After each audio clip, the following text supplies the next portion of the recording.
رضی اللہ تعالی عنہ فرماتے ہیں کہ مجھے میرے محبوب حبیب صلی اللہ علیہ وسلم نے فرمایا 7 ایسی باتیں ہیں کہ جس کا جو ہے میں آپ کو حکم دیتا ہوں۔ نمبر 1، مساکین سے محبت رکھو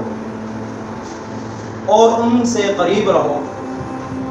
ایک حکم تو یہ فرمایا۔ دوسری بات کہ دنیا میں آپ اپنے سے نیچے درجے والے کو دیکھو، اگر آپ اپنے سے نیچے والے درجے کو دیکھو گے تو آپ اپنے نفس کو بلند مرتبے والے دیکھو گے، آپ کو یہ نظر نہیں آئے گا، آپ یہ نہیں کہو گے کہ میں کمزور ہوں، میرے پاس کچھ مال وغیرہ نہیں ہے،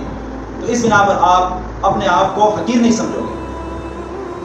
اور دنیاوی معاملات سے علاوہ اگر دینی معاملات ہو تو اس میں اپنے سے اگلے درجے والے کو دیکھو گے تو آپ کے اندر یہ حرص پیدا ہوگی، آپ جو ہے دین کی طرف زیادہ کوشش کرو گے، یعنی جس نے 2 رکعت نفل پڑھی ہے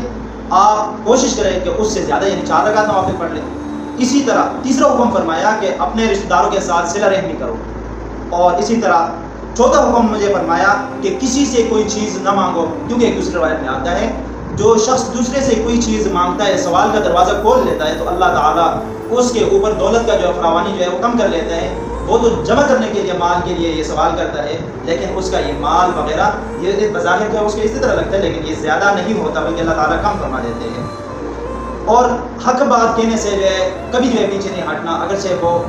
بات کسی کو بری لگے، وہ کڑوی ہے، حق تو ہمیشہ کڑوی ہے لگتا ہے سب کو، لیکن حق بات سے پیچھے نہیں ہٹنا۔ اور ایک نصیحت یہ فرمایا کہ کبھی بھی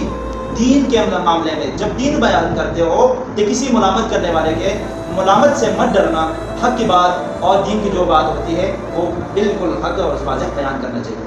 اور 7ویں نصیحت مجھے فرمایا کہ لا حول ولا قوت الا باللہ، یہ وظیفہ پڑھ لیا کرو، اس لیے کہ یہ وظیفہ عرش کے نیچے جو ہے یہی سب سے بہترین وظیفہ ہے، یہ عرش کے خزانوں میں سے ایک خزانہ ہے اور یہ وظیفہ دے دیا گیا، تو اس کو معمول رکھنا ہے۔ تو دعا ہے کہ اللہ تعالی